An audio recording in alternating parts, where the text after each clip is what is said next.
नमस्कार साथियों, स्वागत है आप सभी का फिर से पीके एडवांस साइको यूट्यूब चैनल पर। आप सभी हमारे साथ जुड़ जाएं। देखिए मित्रों, जो आप सभी को बैनर जिस तरह से दिखाई दे रहा है, उसी टॉपिक पर हम आज चर्चा करने वाले हैं। काफ़ी बालकों की समस्याएं हमारे सामने आई और उन समस्याओं को लेकर मैंने एक प्रयास किया है कि आपकी जो समस्याएं हैं उनको मैं थोड़ा सा उनका समाधान कर सकूं। देखिए दोस्तों, अगर अभी तक हमारे चैनल से आप नहीं जुड़े हैं तो चैनल को सब्सक्राइब करके जुड़ लें, क्योंकि प्रतिदिन हमारी 7 बजे डेली साइकोलॉजी और टीचिंग मेथड की टेस्ट सीरीज चल रही है, लाइव क्लास। तो आप हमारे साथ जुड़ सकते हैं। देखिए, आज का जो हमारा विषय रहेगा वो रहेगा मित्रों कि किस तरह से जो जो फॉर्म अप्लाई हो रहे हैं और आगे जो प्रक्रियाएं होने वाली हैं उनमें हम कैसे कार्य करेंगे। तो उसके लिए एक छोटी सी क्लास मैंने आपके लिए बनाई है। देखो, कुछ समस्याएं हैं जैसे कि सर डॉक्यूमेंट्स वेरिफिकेशन होगा तो क्या हम किस तरह के डॉक्यूमेंट्स तैयार हमें रखने हैं, हमारे पास ऐसे कौन से डॉक्यूमेंट्स हैं जिनके कारण हम बाहर हो सकते हैं। इन सारी चीज़ों की आज हम इस क्लास में चर्चा करेंगे। तो सबसे पहले मैं आज चर्चा करूंगा आपके सामने कि कारण जो जो आपको बाहर कर सकते हैं। सबसे महत्वपूर्ण चीज़ मैं आपके सामने लेकर आया हूं दोस्तों कि ऐसे वो कौन से कारण हैं जो आपको इस एग्ज़ाम से, इस आपकी जो नियुक्ति है उससे आपको बाहर किया जा सकता है। ऐसे कौन कौन से कारण हैं? तो ऐसे मूल 3 कारण हैं मित्रों। कितने कारण हैं? 3 ऐसे कारण हैं जिसके कारण आप एग्ज़ाम से बाहर हो सकते हैं। एग्ज़ाम से मतलब आपकी जो ज्वाइनिंग है वो रुक सकती है। तो देखिए, आपको क्या क्या चीज़ बिल्कुल अप टू डेट रखनी है। वो 3 चीज़ कौन सी हैं? तो सबसे पहला है मित्रों आपके लिए जाति प्रमाण पत्र। कौन सा मित्रों? जाति प्रमाण पत्र। जाति प्रमाण पत्र मैं आपसे क्यों कह रहा हूं दोस्तों, इस चीज़ के लिए आप विशेष ध्यान रखिएगा, क्योंकि हो सकता है कुछ विद्यार्थियों से गलती हो जाती है और कुछ विद्यार्थी अपने मन से इस कार्य को कर देते हैं। मान लीजिए कि किसी ने जब रीट का फॉर्म भरा तब ओबीसी का उन्होंने अपनी जाति को दिखाया, और अब या फिर गलती से उस समय हो गया, अब वो फॉर्म भरेंगे। जिस तरह से फॉर्म चल रहे हैं, अब जो फॉर्म चल रहे हैं आप सभी को पता है, उनकी डेट 10 तारीख से और 9 तारीख तक है। तो अब आपको कैटेगरी चेंज अगर आप करते हो तो मान लीजिए आपका एससी है या एसटी है, अगर आप इससे बिलोंग करते हो और आप कट ऑफ इसके अंतर्गत, आपकी कट ऑफ के अंतर्गत आपका नंबर आया है, आपकी जो कट ऑफ है वो किसके अकॉर्डिंग आपने मानी है? एससी एसटी के अकॉर्डिंग आपने मानी है और उसी को फॉर्म में फिलअप किया है। जबकि ओबीसी का सर्टिफिकेट आपने जब रीट का फॉर्म भरा था तब ऐसा कर दिया। तो ऐसे बालकों के लिए मित्रों समस्याएं रहेगी, क्योंकि उनको चाहिएगा एससी एसटी का जो सर्टिफिकेट है मूल वो चाहिएगा। मूल चाहिएगा। कैसा चाहिएगा? मूल चाहिएगा। कहने का मतलब ये है, आप किस भी कैटेगरी से बिलोंग कर रहे हैं, आपको मूल क्या चाहिएगा मित्रों? जाति प्रमाण पत्र चाहिएगा। अगर ये नहीं है आपके पास तो आपका सिलेक्शन 100% रुक जाएगा। कारण उसका क्या है? यहाँ आपके पास कोई एक्सक्यूज़ नहीं होगा, कोई बहाना आपके पास नहीं होगा, ना ही आपको कोई बहाना चलेगा। क्यों? मैं आपको बता दूं, क्योंकि अभी फॉर्म भरने आ रहे हैं, इसके बाद में आपको पता है कट ऑफ निकलेगी। कट ऑफ निकलेगी और कट ऑफ में सिलेक्शन किसके आधार पर होगा? जाति के आधार पर होगा। जो आपकी कैटेगरी है उसके अनुसार आपका जो सिलेक्शन होगा।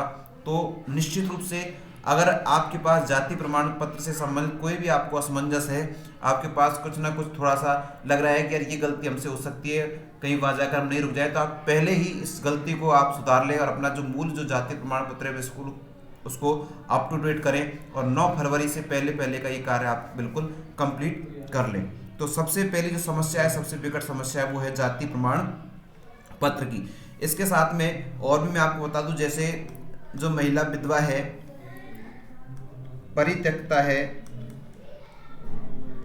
विकलांग जो बालक हैं, वो भी अपने प्रमाण पत्र को रेडी रखें दोस्तों। इसके बिना आपका सिलेक्शन रुक जाएगा। ये सबसे महत्वपूर्ण चीज़ मैं आपको बता रहा हूँ। अपना जाति प्रमाण पत्र, कहने का मतलब है जिस आधार पर, जिस कैटेगरी के अंतर्गत आपका सिलेक्शन हुआ है, जिस कट ऑफ के अंतर्गत आए हैं, उस कट ऑफ से संबंधित उस कैटेगरी के अंतर्गत आपको जो भी आपने जिससे माध्यम से आपने सिलेक्शन ले रहे हो, वो जो प्रमाण पत्र है वो आपके पास निश्चित रूप से होना चाहिए।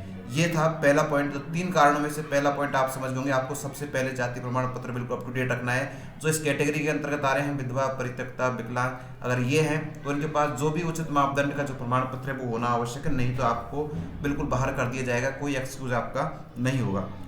दूसरी जो आपके लिए समस्या हो सकती है आपके बाहर होने की, वो है शैक्षणिक योग्यता का प्रमाण।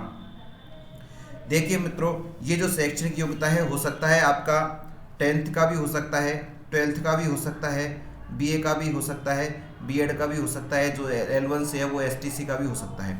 ये अगर आपके पास प्रमाण पत्र ये तो आपके पास होने ही चाहिए। साथ में ज़रूरी क्या है कि जहाँ से भी जिस बोर्ड से भी आपने ये प्राप्त किए हैं 10वीं 12वीं बीए बीएड एसटीसी जो भी आपने किया है वो पूर्णतः मित्रों कैसे ध्यान रखना, पूर्णतः मान्यता प्राप्त संस्थान से होने चाहिए, पूर्णतः मान्यता प्राप्त संस्थान से होने चाहिए। अन्यथा आप जब वेरिफिकेशन में जाओगे तो पूरी उसकी जांच होगी और थोड़ी सी भी खामी पाई गई तो आपको तुरंत बाहर कर दिया जाएगा, आपको कोई मौका नहीं दिया जाएगा।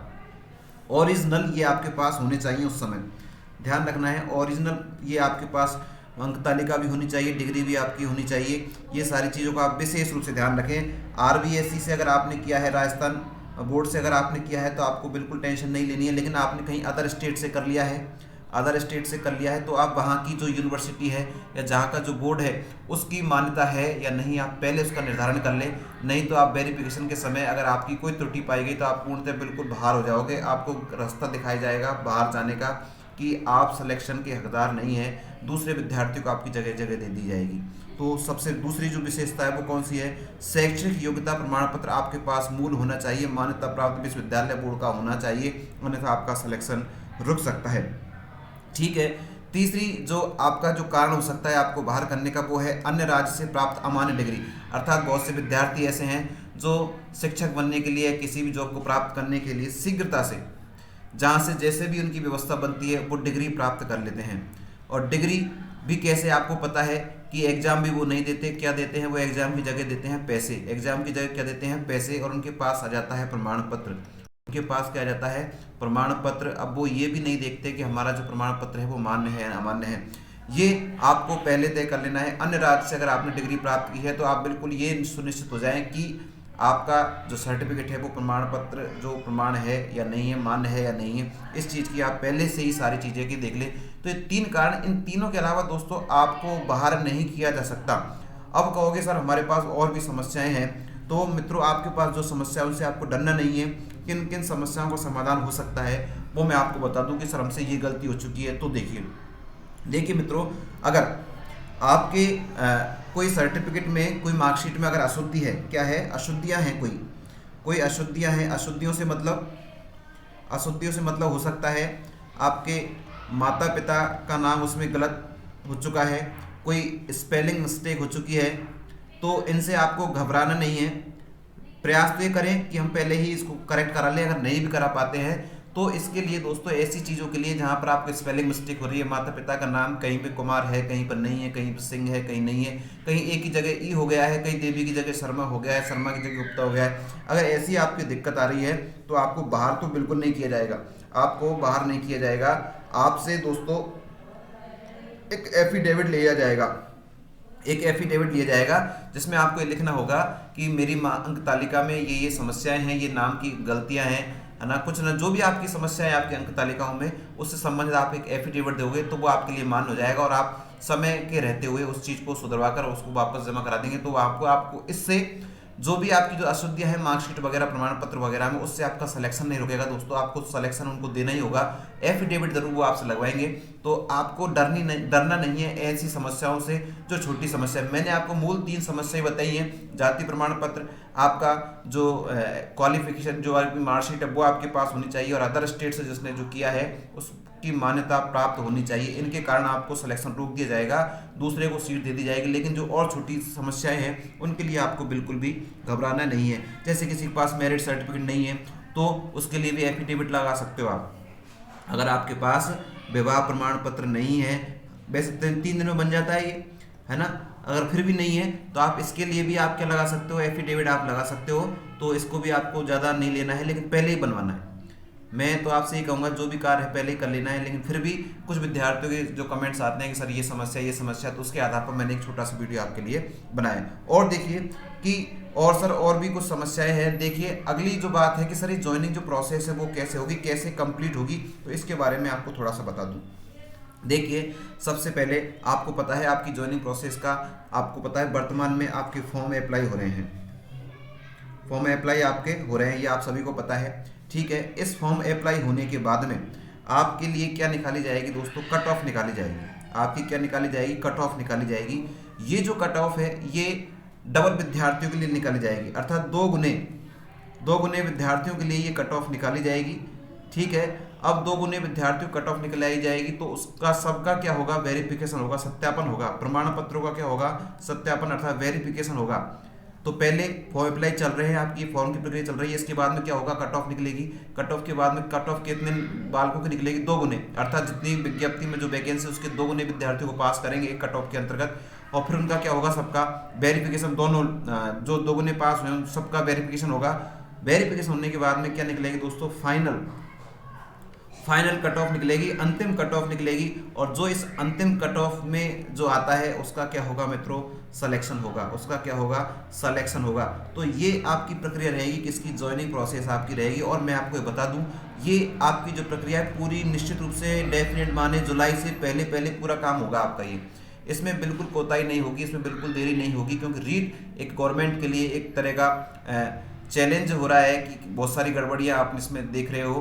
तो ये बिल्कुल जल्दी से जल्दी सारी प्रक्रिया होंगी। जैसे फॉर्म अप्लाई हुआ, कट ऑफ निकलेगी, 2 गुने पास करेंगे और उसके बाद सत्यापन वेरिफिकेशन होगा, फिर लास्ट में फाइनल कट ऑफ निकालकर सिलेक्शन। जुलाई से पहले आपको क्या दे दी जाएगी दोस्तों, जिसकी आपको बहुत दिनों से इच्छा है, आपकी नियुक्ति आपको मिल जाएगी विभिन्न स्कूलों में।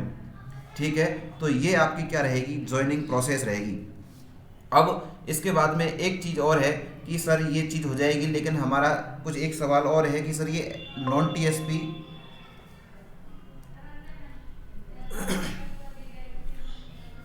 टीएसपी और टीएसपी इसमें क्या रहेगा, ये मैं आपको बता दूं। देखो समस्या थोड़ी सी आ रही है, देखो कि सर नॉन टीएसपी और टीएसपी में फॉर्म कैसे अप्लाई होंगे। तो मैं आपको बता दूं, जो नॉन टीएसपी के जो विद्यार्थी हैं, कौन से, जो नॉन टीएसपी से हैं, जो टीएसपी एरिया में नहीं आ रहे हैं, वो क्या है कि इधर देखें, एनटीएसपी नॉन टीएसपी के जो विद्यार्थी वो टीएसपी एरिया में फॉर्म अप्लाई नहीं कर सकते, फॉर्म वो अप्लाई नहीं कर सकते। कौन, एनटीएसपी अर्थात नॉन टीएसपी वाले बालक कौन से एरिया में फॉर्म अप्लाई नहीं कर सकते, टीएसपी वाले में। लेकिन जो टीएसपी जो वाले बालक हैं वो कहाँ पर फॉर्म अप्लाई कर सकते हैं, नॉन टीएसपी वाले इलाके में फॉर्म अप्लाई कर सकते हैं। अगर आप चाहते हो कि मैं टीएसपी एरिया में चले जाऊं तो ये बात नहीं होगा, लेकिन ये टीएसपी वाले चाहते हैं कि मैं नॉन टीएसपी में मुझे उस जिले को लेना है, तो टीएसपी वाले कहाँ फॉर्म अप्लाई कर सकते हैं, और नॉन टीएसपी में कर सकते हैं। नॉन टीएसपी वाले टीएसपी में नहीं कर सकते, लेकिन टीएसपी वाले कहाँ पर अप्लाई कर सकते हैं, नॉन टीएसपी में अप्लाई कर सकते हैं। दोस्तों आपको जानकारी अच्छी लग रही है तो आप हमारी क्लास को लाइक जरूर कर लें। और मैं आपको बता दूं साथ के साथ कि आप हमारे चैनल से जुड़े, आपको 7 बजे प्रतिदिन आपको एडवांस साइकोलॉजी पढ़ाई जाती है, जहां आप ग्रेड 1, 2, 3 सीटेट रीट सभी के लिए उपयोगी है। आपको टीचिंग मेथड पढ़ाए जाते हैं, आपके स्कूल मैनेजमेंट आपको पढ़ाया जाता है। तो इन सबको पढ़ने के लिए निःशुल्क टेस्ट सीरीज हमारी 7 बजे चली ही रही है। तो आप हमारे साथ जुड़े, चैनल को सब्सक्राइब करके। और आपके ऐसे और कौन से क्वेश्चंस हैं जो आपको अभी लग रहा है कि हमारे क्वेश्चनों का जवाब अभी हमें नहीं मिल पाया है, तो आप हमारे चैनल को सब्सक्राइब करके नीचे कमेंट्स बॉक्स में आप कमेंट जरूर करिएगा कि आपकी और कौन सी समस्या है। उन सभी समस्याओं का मैं आपको रिप्लाई दूंगा, एक नई क्लास आपके लिए बनाऊंगा। आप सभी ने मित्रों हमारी क्लास को देखा, आप सभी का तहे दिल से बहुत बहुत धन्यवाद। Thank you, bye bye.